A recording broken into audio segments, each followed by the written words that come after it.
네, 오늘은 코스피가 코스닥보다 지수 하락이 조금 더 큽니다. 외국인과 기관의 동반 매도가 나오고 있고 여기에 프로그램 매도까지 더해지면서 상승하는 개수와 하락하는 개수의 차이도 큰데요. 현 구간 683개의 종목이 내림세를 보이고 있고요. 그와 달리 210개의 종목만이 올라주고 있습니다. 이렇게 또 어떻게 정리를 해야지 다음 주에 맘 편히 시장을 맞이할 수 있을까요? 오늘 두 분의 이야기 들려보죠. 조범수 연구원, 백대윤 FA 함께합니다. 어서 오세요. 네, 안녕하세요. 네, 안녕하십니까. 오늘도 하루 짝꿍이 바뀌었네요. 네. 잘 부탁드리겠습니다. 잘 부탁드립니다. 네. 과연 어떤 종목들을 더 들고 가야 되는지 아니면 여기서 그만 보내줘야 되는지 첫 번째 에코프로 그룹으로 시작해 볼게요.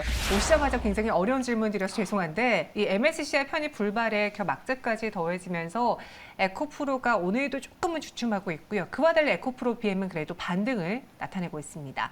주도권이 바뀔까요? 두 분의 생각 어떠십니까? 바뀌지는 않을 것 같다라고 하는데 그럼 지금 아직까지는 2차 전지의 그 분위기를 좌우하는 이 주도권을 에코프로 그룹이 계속 가져갈 것으로 보시는 거죠? 네, 일단은 주도권이 바뀌진 않고 에코프로가 계속 가지고 갈 거라고 저는 생각은 합니다. 네. 아무래도 이제 뭐 실적이나 보여주는 이미지나 그리고 이제 개인들이 이제 접근하기 좀 더 쉬운 거에 있어서는 이제 에코프로 이제 관련 주들이 주도를 할 것이라고 보이고요. 아무래도 지금 이슈가 조금 많이 터졌습니다. 이제 회장 이제 부당 이득 관련해가지고 법정 구속이 됐었고 MSCI도 편입이 5월달에는 될 거라고 했지만 8월달로 조금 이제 다시 한번 기대를 이제 해볼 수 있을 만한 시기로 조금 연기가 되면서 악재도 겹치고 투심도 조금 약화되는 모습을 보였지만 그럼에도 불구하고 이제 에코프로 그룹에서 이야기를 하고 있는 실적 목표치를 이제 거의 다 근접을 하고 다 달성을 하고 있고 거기에 이제 과거 케이스를 조금 보더라도 이제 삼성 뭐 이재용 회장이 좀 예전에 구속되더라도 회사는 잘 운용이 되고 실적도 다 견고하게 나오는 모습을 조금 보여줬었거든요. 이런 모습을 보였을 때 지금은 악재고 투심이 조금 약화되었긴 하지만 주도권은 꾸준하게 계속 가져갈 것이라고 예상이 되고 있고요. 지금 차트적으로 조금 접근을 해봤을 때 에코프로랑 에코프로 BM 지금 60일 이평선의 일봉상은 좀 걸려 있긴 합니다. 그래서 변동성이 조금 커질 수 있다는 점에 유의를 하시면서 매매하시면 좋을 것 같습니다. 주도권은 바뀌지 않을 것 같다. 저희가 조범수 연구원은 처음 뵙는데 이 에코프로 그룹주에 대한 또 2차 전지에 대한 생각이 어떤지 말씀해 주실까요? 처음부터 좀 굉장히 어려운 섹터의 질문이 네. 아닌가 싶은데 일단 에코프로 그룹주들 같은 경우에 일단 악재가 나왔음에도 불구하고 일단 현재 시장 상황 속에서 MSCI 편입권이라고 관련해서는 MSCI 편입의 여부와 상관없이 주가 본연의 2차 전지 본연의 흐름으로 쫓아갈 것이 가장 중요한 포인트가 될 것 같고요. 이미 3월달 그리고 작년부터 연이어서 에코프로 그룹주들의 불공정 거래 의혹은 지속되어 왔던 부분입니다. 다만 이번 뉴스로 인해서 악재에 대한 부분이 어느 정도 차라리 해소가 되었다. 더 이상 나올 악재는 없다라고 보시는 게 맞을 것 같습니다. 이미 에코프로 그룹주들이 현재 코스닥 필두로 지금 시총 상위권에 올라오면서 1순위, 2순위에 위치하는 모습을 보여주고 있는데 일단 당장 시장의 모멘텀이 부재한 상황이다 보니까 흐름이 당장에는 좋지 않은 모습을 보여주고 있습니다. 다만 에코프로 같은 경우에는 이제 기대감적인 부분이 많이 제거가 되니 프리미엄적으로 상당히 높은 부분에 관련해서는 앞으로 지주사 할인을 좀 어느 정도 받을 가능성이 좀 있어 보이고요. 에코프로 BM 같은 경우에는 사업적인 부분 그리고 앞서서 말씀해주신 이제 실적 부분에 관련돼서는 전혀 이상 부분이 없기 때문에 아직은 더 견고한 흐름 보여줄 수 있다고 좀 생각하고 있습니다. 알겠습니다. 에코프로 그룹주 다뤄봤고요. 두 번째는 아프리카 TV로 넘어가 볼게요. 소속 BJ의 중국 진출길이 열린다고 해요. 밸류 재평가를 기대해봐도 괜찮을지 두 분의 생각 보겠습니다. 둘 다 여기서는 X가 됐는데 아프리카 TV가 진짜 지난 2021년 그 코로나 시기 때 그때 주가가 연일 상승했던 맞아요. 대표적인 종목이었어요. 당시에 그 10만 원 선에서 24만 원, 25만 원까지 쭉 올라갔거든요. 한번 그렇게 사이클이 분출돼서인가 지금은 오랜 기간 쉬고 있습니다. 왜 밸류 재평가를 기대하지 않는 것입니까? 일단 아프리카 TV 같은 경우 일단 지금 오늘 중에 일단 주제가 중국 진출에 대한 부분이지 않습니까? 네. 중국 진출 같은 경우에 이미 아프리카 TV가 이전에 1억이 있습니다. 이전에 1억이 있어요. 아프리카 소속 이제 BJ들이 중국향 도유 TV 이런 여러 이제 플랫폼과 함께 또 진행을 했던 부분이 있습니다만 좋지 못한 결과를 또 이어갔었습니다. 좋지 못한 결과를 이어간 부분도 있고 지금 당장 밸류에이션에 대한 부분이 중국에 대한 진출 여부가 중요한 게 아니라 첫 번째는 경기에 대한 부분입니다. 아프리카 TV 같은 경우에는 광고 수입 그리고 별풍선이라고 하죠. 별풍선에 대한 수수료에 대한 부분의 수입이 대체로 큰 비중을 차지하기 때문에 경기와 밀접하게 흘러갈 수밖에 없습니다. 그리고 두 번째, 망사용 요건이 있죠. 우리나라 같은 경우에는 이 방송업, 특히나 인터넷 통신을 통해서 이 방송하는 넷플릭스라든지 아니면은 여러분들이 많이 보시는 드라마 인터넷의 부분에서 영상을 시청하는 부분은 전반적으로 망사용료를 또 이제 통신사에 지급이 하게 되어 있습니다. 이 시장에 많이 잊혀졌지만 이전에 넷플릭스가 망사용료 법안 관련해서 분쟁이 있었죠. 아직 끝나지 않았습니다. 네, 아직도 끝나지가 않은 부분이 있고 당장 이제 정부에서도 지금 전기통신사업법 개정 관련된 부분이 이야기가 있었는데 전기통신법 사업법 관련해가지고 지금 개정안이 발목이 완전히 잡혀 있습니다.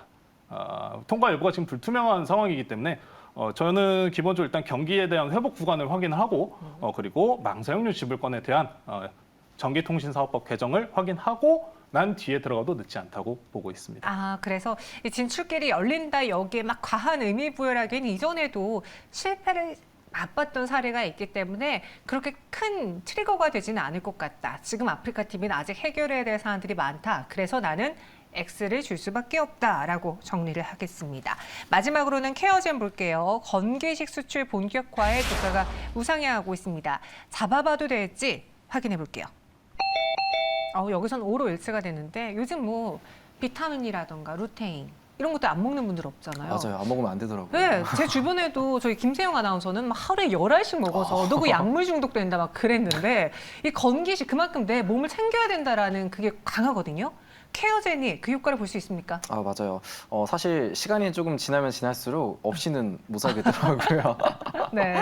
네. 그래서 이제 케어젠이 주가가 최근에 올해 초부터 한 10만 원 정도를 했었는데 한 24만 원까지 크게 상승을 했다가 지금 한 20만 원 정도에서 부근에 조금 머물러 있는 상태입니다. 케어젠 이제 펩타이드 기반으로 이제 탈모나 아니면 의료기기, 그다음 건강기능식품을 이제 개발하고 이제 판매를 하는 기업인데 굉장히 수출 비중이 높습니다. 139개 지금 매출 비중의 93%를 수출로서 지금 조금 달성을 하고 있는데 일단 실적이 굉장히 지금 잘 나오고 있습니다. 이제 1분기 공개된 실적만 보더라도 이제 전년 동기 대비해서 매출액은 60%, 영업이익은 한 50% 정도 상승을 했고요. 그리고 영업이익률이 50%대로 굉장히 높은 이제 유지를 하고 있습니다. 이제 실적을 조금 이끈 거를 보게 되면은 이제 혈당 기능 식품인 프로지스테롤이 작년 3월에 FDA 승인을 받고 굉장히 이제 해외 쪽으로 판매가 지금 호조가 이루어지고 있는데 보통 이제 공시 내용을 조금 보게 되면은 한 3년에서 5년 정도로 분할해가지고 이제 대금을 받는 형식으로 진행이 되더라고요. 이제 이 금액을 조금 합치게 되면은 문제가 없다라고 하면은 한 연에 이제 건강기능식품으로만 한 600억 정도의 매출을 올릴 수 있고 부가적으로 이제 이 케어젠이 하고 있는 탈모나 아니면 이제 원재료를 판매까지 한다라고 하면은 매출액은 한 1,000억 원 정도로 전년 대비해서 한 2배 정도로 크게 성장을 할 수 있다라고 보이고 있습니다. 거기다가 지금 차트적으로 좀 더 봤을 때 지금 상승력이 아직 조금 남아있다라고 생각이 되고 아직까지도 영업 분기가 많이 남아있는 시점에서 또 공급 계약이나 이슈가 체결된다라고 하면은 앞으로의 추가 상승은 충분히 더 보일 것으로 보입니다. 그래서 케어젠 우상향 잡아볼까? 사실 올해 들어서도 주가가 좀 많이 오르긴 했는데 이야기를 들어보니 내 주변에 지금 저 김세영 아나운서가 산 증인처럼 약을 먹고 있는 한 케어젠을 좀 봐야 되지 않을까라는 생각이 드네요. 네, 이렇게 OX로 들어봤고 그럼 오늘 마감에 다음 주를 위해서 또 어떤 종목을 줍줍해야 되는지 마감에 산다 키워드 보겠습니다. 홈케어 그리고 민간 투자 유치라는 키워드를 갖고 왔는데요. 어떤 종목이죠? 하이로니까 G2파워가 나왔습니다. 제 기억 속의 G2파워는 그리 좋지 않아요. 이게 시세가 분출될 땐 좀 강한데 매도 타이밍 잡기가 너무 어렵고 타이밍을 놓쳐버린 순간 다시 상승폭을 다 반납하고 윗꼬리를 좀 많이 가는 종목이긴 하죠. 그런데 지금 G2파워를 봐야 되는 이유가 있다면요? 일단 G2파워 쪽으로 본다면 원전 그리고 전력 설비에 대한 부분을 일단 말씀을 드리는 건데 송변전 설비권 관련해서 며칠 전에 정부에서 56조 5천억 원 가량의 이제 투자를 진행한다는 이야기가 나왔었습니다. 제가 일단 가장 중요하게 생각하는 부분이 여러분들이 연 단위로 바라보실 때 안정적으로 과연 어떤 종목이 싸게 샀었을 때 길게 끌고 갈 수 있는가 보면 정부 정책의 수혜를 받는 섹터가 가장 유망하다고 생각하기 때문에 오늘 G2 파워를 말씀을 드린 부분이 있는데요. 네. 오늘 중에 또 한국전력에서 또 이제 건물에 대한 매각 그리고 임원진들의 동결, 임금 동결에 대한 이야기를 얘기하면서 적자폭에 대한 축소를 지금 계속 이야기하고 있다 보니 지금 이제 정부 측에서도 원전 수출에 대한 니즈가 굉장히 높아지고 있습니다. 앞선 정부에 관련된 부분은 일단 현 정부에서 또 이제 잘 풀어가고 있는 모습이다 보니 지금 현재 방산 그리고 원전 그리고 방산 원전 그리고 로켓 항공이 있었죠. 네. 네, 항공이 있었죠. 이 종목들 중에서 항공은 좋은 모습을 좀 방산 같은 게 많이 보여줬고 뭐 하나 에어로스페이스라든지 그런 종목 많이 보여줬는데 아직 원전은 해소되지 않은 부분이 좀 몇 가지가 있기 때문에 아직 저가권에 위치하다고 판단을 하고 있고 오늘 좀 발언 그리고 앞선 발언들을 통해 가지고 상당히 또 저가권에서 좋은 수익분을 볼 수 있을 거라고 생각해서 오늘 G2 파워 추천드렸습니다. 가격 전략은 어떻게 세워볼까요? 목표가는 일단 지난 고점대 근처인 저항대 라인인 14,000원까지 설정을 드렸고요. 혹시나 지금 시장이 좀 어느 정도 불안정한 모습을 좀 띠고 있다 보니까 손절가는 조금 타이트하기보다는 전저점 내에서 장기 이동 평균선을 이탈하지 않는 8,500원 라인으로 제시를 해드리겠습니다. 목표 주가는 14,000원, 손절가는 8,500원으로 G2파워. 이 투자에 좀 집중해봐서 G2파워를 매수하자라는 의견 들어봤습니다. 이번에는 하이로닉을 볼게요. 홈케어로서 많이 하십니까? 많이 받고 있습니다. 하고 있어요? 네. 몰랐네요. 네. 아무래도 이제 시간이 좀 지나다 보니까 네. 관리를 조금 하긴 해야겠더라고요. 좀 처지는 게 조금 보여서 이제 하이로닉 같은 경우에서는 이제 고주파 치료기기, 의료기기 개발이나 아니면 홈케어 가정용 제품을 조금 개발하는 기업이라고 생각을 하시면 될 것 같습니다. 일단은 지금 화장품 또는 미용 의료기기 관련 주들이 지금 실적 발표를 했는데 생각보다 실적이 꽤 가파르게 올라온 모습을 조금 보이고 있거든요. 거기다가 이제 아직 중국 쪽 시장이 반등하지 않았는데도 불구하고 중국 이외에 이제 뭐 북미나 아니면은 동남아 쪽으로도 회복세가 조금 눈여겨지고 있기 때문에 이런 부분 조금 참고해서 같이 보시면 좀 좋을 것 같습니다. 아무래도 아직까지 이제 중국의 회복이 좀 더뎌 있기 때문에 중국의 회복세와 함께 지금 하이로닉의 매출 비중이 한 30% 정도가 중국에서 발생을 하고 있거든요. 중국 시장 반등도 한번 기대해 보면 좀 더 좋을 것 같고 그 외적으로도 이제 뭐 브라질이나 일본이나 지금 계속 이제 공급 계약이나 수출 계약이 나오고 있기 때문에 판매 루트도 지금 다변화하고 있는 중에 지금 의료기기 모멘텀이 이제 옛날에는 기기만 조금 판매를 했었다라고 하면은 이제는 기기뿐만 아니라 이제 소모품 매출 비중이 좀 더 눈여겨 보게 되는 시장입니다. 그래서 이제 대표적인 게 이제 클래시스가 주가가 굉장히 많이 올라갔었는데 이제 클래시스가 좀 더 올라간 게는 이제 클래시스가 올라간 건 이제 슈링크처럼 이 제품과 함께 소모품이 굉장히 가파르게 증가세를 보이고 있다라는 점에서 네. 주가 큰 상승을 보였었거든요. 그래서 하이로닉 또한 이제 소모품 이제 매출 비중을 조금 늘리기 위해서 기기 가격을 조금 낮추고 소모품 가격에 좀 판매 비중을 높이려고 하는 전략을 펼치고 있습니다. 그래서 이런 부분 소모품 판매 전략이 조금 더 올라가겠다라는 부분 중에 투자 포인트로 참고하시면 좋을 것 같고 또한 코로나 기간 때 가정용 뷰티 산업이 굉장히 빠르게 증가를 했습니다. 과거에서는 이제 병원에서만 이제 시술을 조금 받을 수 있다라는 게 이제 점점 고가의 제품이었다라고 하면은 이제는 가격이 조금 내려가면서 집에서도 이제 이런 제품을 통해서 치료를 받을 수 있게 조금 바뀌고 있는 추세이기 때문에 젊은 사람들 그리고 이제 수요가 굉장히 커지고 있기 때문에 이런 부분에 의해서 이제 하이로닉이 홈케어 제품을 좀 개발을 했습니다. 이런 부분까지 이제 침투가 된다라고 하면은 새로운 매출 비중 확대까지 가세해 볼 수 있다라는 점 확인을 한번 해보면서 수급적으로도 어제까지 외국인의 매수세가 9거래 연속으로 좀 나오고 있습니다. 차트적으로도 지금 122평선을 조금 지지를 하면서 추세선을 다시 정리하고 있는 모습을 보여주고 있기 때문에 매수가는 종가, 손절가는 6,100원, 목표가는 8,200원 제안해드리도록 하겠습니다. 네, 8,200원의 목표 주가, 손절가는 6,100원으로 저희는 하이로닉과 G2 파워를 다음 주를 위해 현 동시가 구간에서 매수해 보겠습니다. 현재 코스피는 0.7% 내리면서 외국인과 기관 투자자들 같이 매도하고 있고요.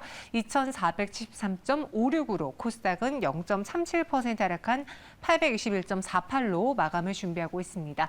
현 구간 눈에 띄는 특징주 또 정리할 거 무엇이 있을까요? 말해 주실까요? 저는 오늘 네, 대원 미디어입니다. 대원 미디어요. 이유는요? 대원미디어 같은 경우에 일단 일정적으로 좀 접근하고자 좀 말씀을 전해드렸는데요. 아마 동시효과에 이제 접근을 하면서 이제 다음 장 월요일날 시장에서 이제 시초가에 아마 노려볼 수 있는 종목이 아닐까 판단해서 좀 말씀드렸습니다.